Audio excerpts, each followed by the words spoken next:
Punjab assembly का सियासी मौसम खतरनाक, हुकूमती और अपोजिशन अरकान में मैच पड़ा।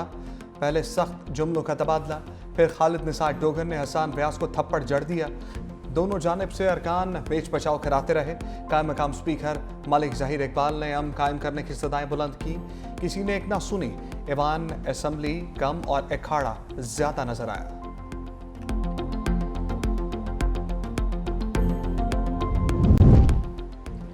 ईवान में लड़ाई के बाद बाहर भी आफ्टर शॉक्स। हुकूमती अरकान ने मीडिया हॉल में अपोजिशन पर धावा बोल दिया। नून लीगी अरकान के साथ आए दो नामालूम अफराद की पीटीआई अरकान को गालियां मारने के लिए भी लपकी तो अरकान ने रोक दिया।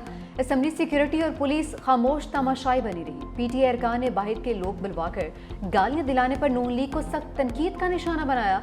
कायम मकाम स्पीकर ने फैसला हुकूमती अरकान के हक में सुना दिया। अपोजिशन रुकन खालिद निसार और शेख इम्तियाज 15 रोज के लिए मुअत्तल। अपोजिशन रुकन शेख इम्तियाज को कोरम की निशानदेही पर मुअत्तल किया गया है।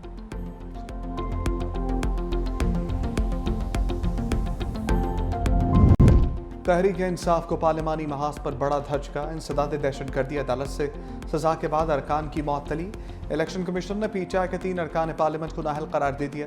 सेनेटर एजाज चौधरी, एमएनए मोहम्मद अहमद चट्ठा और opposition leader Punjab assembly Ahmed Khan Bhachar नाअहल करार। इलेक्शन कमीशन ने नोटिफिकेशन जारी कर दिया। नाअहल अरकान को अदालतों ने 10-10 साल कैद की सजा सुनाई थी।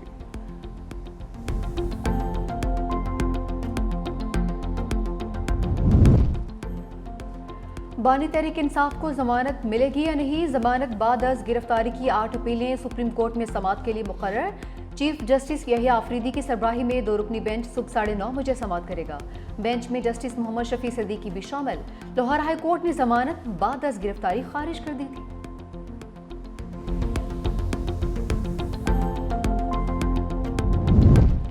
26वीं तरमीम की शक्ल में आइन पर हमला हुआ। जिन लोगों ने प्रेस कॉन्फ्रेंस की वो पाक हो गए।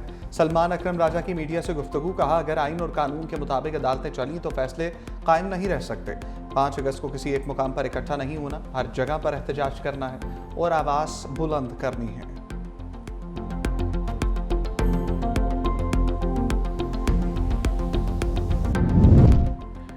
अपोजिशन लीडर उमर अयूब की हुकूमती सफ़ों पर लफ्जी हमले। मीडिया से गुफ्तगू करते हुए कहा कि वज़ीर दाखिला पहले 450 अरब की गंदम का हिसाब दें, फिर किसी को धमकी दें। निगरान दौरे हुकूमत में उन्होंने गंदम बाहर से मंगवाई थी जो खराब थी। चीनी के स्कैंडल में अरबों रुपए इन खानदानों ने बनाए हैं। पाकिस्तान तहरीक इंसाफ 5 अगस्त को एहतजाज कर रही है। इसके लिए हमारी तैयारियां मुकम्मल हैं। 5 अगस्त के एहतजाज में कुछ अपोजिशन जमातें भी हमारे साथ होंगी और एहतजाज के रायमल का ऐलान 1-2 रोज में किया जाएगा। पेशावर हाई कोर्ट ने इलेक्शन कमीशन को उमर अयूब के खिलाफ कार्यवाही से रोक दिया।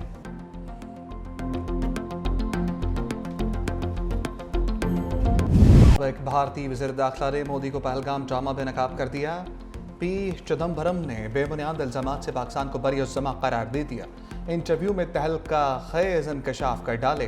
बोले वाक़े में पाकिस्तान के मुलविस होने का कोई सबूत मौजूद नहीं। हमलावर भारतीय शहरी थे, भारत के अंदर ही तरबियत हासिल की। बगैर सबूत फ़र्ज क्यों किया जा रहा है हमलावर पाकिस्तान से आए? अगर ऐसा है तो सबूत क्यों नहीं पेश किए? अब तक ना तो हमलावरों को शनाख्त किया गया, ना ही कोई वाज़ेह गिरफ्तारी सामने आई। मकबूजा कश्मीर के सियाती मकाम पहलगाम में अप्रैल में होने वाले हमले में 26 अफराद हलाक हुए थे।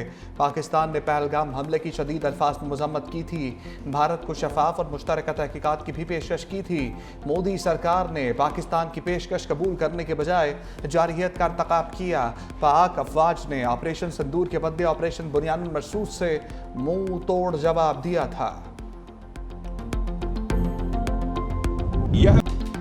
ऑपरेशन सिंदूर भारतीय लोकसभा में भी पिट गया। भारतीय वजीर दिफा राजनाथ सिंह की अनोखी मंतिक, कहा पाकिस्तान ने जंग रुकवाने के लिए भारत की मिन्नतें की। राहुल गांधी ईवान में अपनी नशिस्त पर खड़े हो गए। बोले अगर मिन्नतें की तो आप हमले रोकने के लिए तैयार कैसे हो गए? कांग्रेस रहनुमा गौरव गोगोई के मोदी सरकार से सवालात। पूछा पाकिस्तान ने घुटने टेके तो जंगबंदी क्यों की? किसके सामने झुके? किसके सामने सरेंडर किया? हुकूमत बताए हमारे कितने तैयारे गिरे? ऑपरेशन सिंदूर फ्लॉप। मोदी की ऑपरेशन महादेव के नाम से नई फिल्म आ गई। मकबूजा कश्मीर में जाली मुकाबले में 3 अफराद हलाक। भारतीय मीडिया जल्दी में कुछ ज़्यादा ही आगे निकल गया। मुकाबले से पहले हलाक अफराद को दहशतगर्द और पाकिस्तानी करार दे दिया। भारतीय पार्लियामेंट में पहलगाम ऑपरेशन पर बहस के आगाज से पहले ड्रामे पर सवालात उठ गए।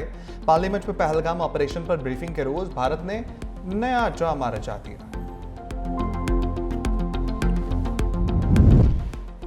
ऑपरेशन सिंदूर की नाकामी, भारत का ऑपरेशन महादेव के नाम पर दोबारा फेक इनकाउंटर्स का आगाज। सिक्योरिटी जराये के मुताबिक भारत ने नया मजमूम फौजी मंसूबा ऑपरेशन महादेव शुरू कर दिया।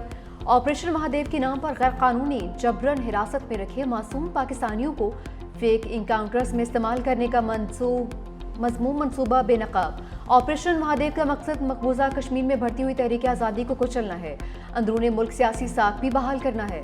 सिक्योरिटी जराये के मुताबिक भारत कोशिश कर रहा है उसे कामयाब फौजी मुहिम के तौर पर पेश किया जाए ताकि ऑपरेशन सिंदूर की खिफत मिटाई जा सके। DGISPR भारतीय जेलों में गैर कानूनी कैद 723 पाकिस्तानियों की तफसीलात पहले ही बता चुके। सिक्योरिटी जराये का कहना है इसके अलावा 56 ऐसे पाकिस्तानी भी हैं जो भारतीय खुफिया एजेंसीज ने गैर कानूनी और जबरन हिरासत में रखे हैं।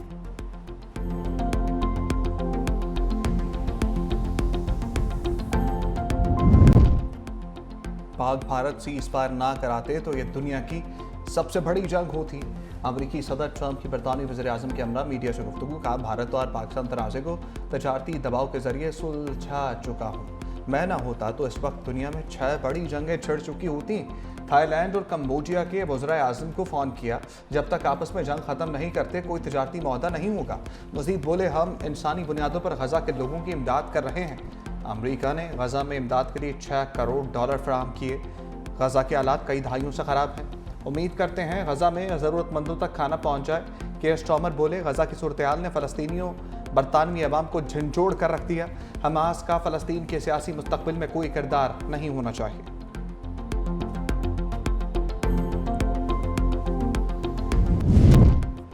पार्लियामेंट गंडापुर को अदालत से आरसी रिलीफ मिल गया। पेशावर हाई कोर्ट ने वज़ीर आला खैबर पख्तूनख्वा की गिरफ्तारी से रोक दिया। जस्टिस एजाज अनवर और जस्टिस डॉक्टर खुर्शीद इकबाल ने समाअत की। अदालत की पार्लियामेंट गंडापुर को मुतालिका अदालत में पेश होने की हिदायत।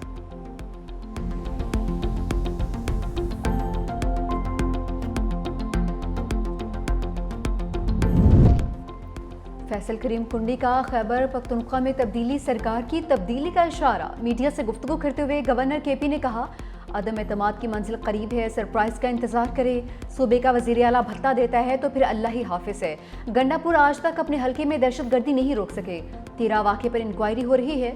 जब तक ये लोग अमन के हवाले से संजीदा नहीं होंगे इनके साथ नहीं बैठेंगे। PTI पहले अपने मामला ठीक करे। शरीफ साहब की 2 शुगर मिलें हैं, वो शुगर मिल के मालिक हैं, उनके बेटे मालिक हैं, लेकिन वो शुगर के ऊपर जो फैसला करते हैं एक्सपोर्ट का, तो वो कॉन्फ्लिक्ट ऑफ इंटरेस्ट अनुशा बीबी को नजर नहीं आता। जब इसाक डार साहब पहली मर्तबा फॉरेन मिनिस्टर साहब जो हैं वो चेयरमैन बने, इसाक डार को शुगर इंडस्ट्री का शुगर एडवाइजरी बोर्ड का चेयरमैन बनाया और उसने फॉरेन एक्सपोर्ट की इजाजत दे दी। और फिर एक्सपोर्ट के करते रहे, प्राइसेस बढ़ती रही, एक्सपोर्ट करते रहे, प्राइसेस बढ़ती रही, एक्सपोर्ट करते रहे, प्राइसेस बढ़ती रही, और इन्होंने रोका नहीं। मिफ्ता इस्माइल चीनी बहरान पर हुकूमत को लफ्ज़ी कचहरे में ले आए। कहा, वज़ीर आज़म शहबाज शरीफ की अपनी शुगर मिल्स हैं। बतौर वज़ीर आज़म चीनी से मुतालिक फैसले मफादात का टकराव है। चीनी एक्सपोर्ट से सिर्फ शुगर मिल्स मालिकान को फ़ायदा पहुँचाया गया। ये सब कुछ एक मुनज़्ज़म तरीके से हुआ।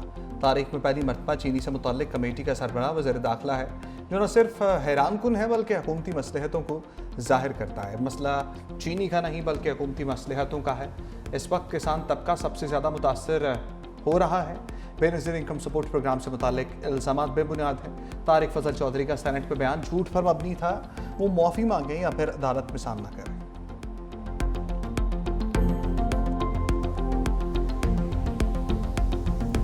डार साहब के हवाले से एक गलत खबर दी गई कि वो शुगर एडवाइजरी बोर्ड के मेंबर हैं।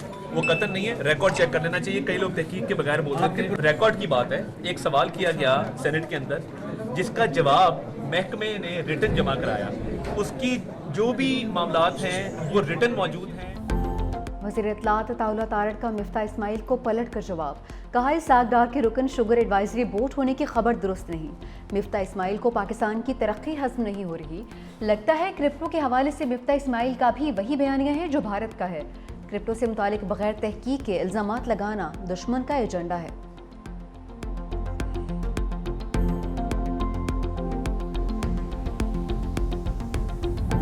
गिलगित के सैलाबी रेले में खातून एंकर फैमिली समेत लापता। शुभाना लियाकत, शौहर लियाकत और 4 बच्चे ताहाल न मिल सके। सैलाबी मलबे से खातून एंकर की गाड़ी मिल गई। तर्जमान हुकूमत फैजुल्ला फिराक के मुताबिक तबाशुदा हालत में मिलने वाली गाड़ी में कोई मौजूद नहीं। लापता फैमिली समेत दीगर सयाहों की शारा बाबू सर पर तलाश जारी है। सर्च ऑपरेशन में सुराग रसा कुत्तों और ड्रोन की मदद ली जा रही है। पुलिस इंतजामिया, डिजास्टर मैनेजमेंट, पाक फौज और GB स्काउट्स सर्च ऑपरेशन में शामिल। निजी TV के मुताबिक मुतासरा फैमिली 1 जुलाई को सैर के लिए गिलगित बल्तिस्तान गई थी। बाबूसर चौक पहुंचकर उनके नंबर बंद हो गए थे।